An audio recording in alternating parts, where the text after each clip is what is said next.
రాష్ట్ర రాజకీయాల్లో కాంగ్రెస్ బీఆర్ఎస్ పార్టీలు బొమ్మ బొరుసు లాంటివని బీజేపీ ఎంపీ రఘునందన్ రావు విమర్శించారు.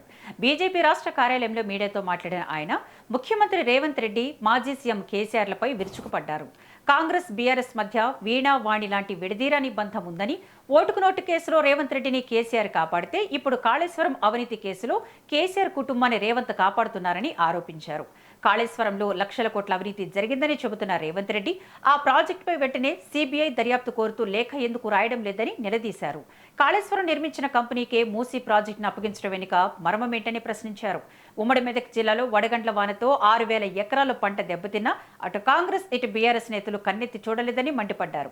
తెలంగాణలో ఫసల్ బీమా పథకాన్ని నిలిపివేయడం వల్ల రైతులకు తీవ్ర అన్యాయం జరుగుతోందని ఆవేదన వ్యక్తం చేశారు. కొండపల్లి సీతారామయ్య ప్రారంభించిన జగిత్యాల జైత్రయాత్రలాగే 2026తో బీఆర్ఎస్ శాఖం కూడా ముగిసిపోతుందని రఘునందన్ రావు జోస్యం చెప్పారు.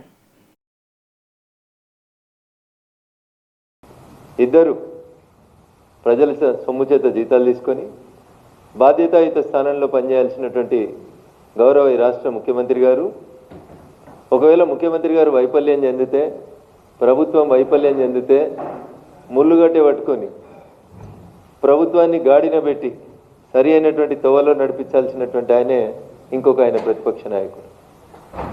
దాదాపు అన్ని దినపత్రికలలో పొద్దుగా లేచి ఇద్దరు కలిసి తెలంగాణ రాష్ట్రాన్ని అభివృద్ధి చేసేందుకు, తెలంగాణ రాష్ట్ర ముఖ చిత్రాన్ని మార్చేందుకు ఏమేమి హామీలు ఇచ్చిరో చూద్దామని పొద్దుగా లేచి పేపర్లు చదివినండి. 3 గంటలు చదివాను అన్ని పేపర్లు, తెలుగు, హిందీ, ఇంగ్లీష్, ఉర్దూ అన్ని చదువుకొని వచ్చి. ఒక ఆయన అంటాడు నా సాగు కోరుతున్నారు, వాని సంగతి చూస్తా అంటాడు.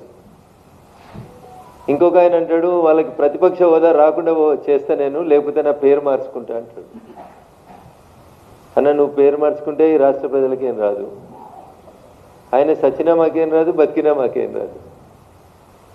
ఆయన ఫామ్ హౌస్ కాడికి రైతులు వచ్చి ఆత్మహత్యలు చేసుకుంటే పైసలు ఇవ్వక 10 ఏళ్ళు పాలించిన ఆయన ఊర్ల పేర్లతో సహా చెప్పినాం. దౌలతాబాద్ దుబ్బాక నియోజకవర్గం వాళ్ళు, గజ్వేల్ నియోజకవర్గానికి సంబంధించి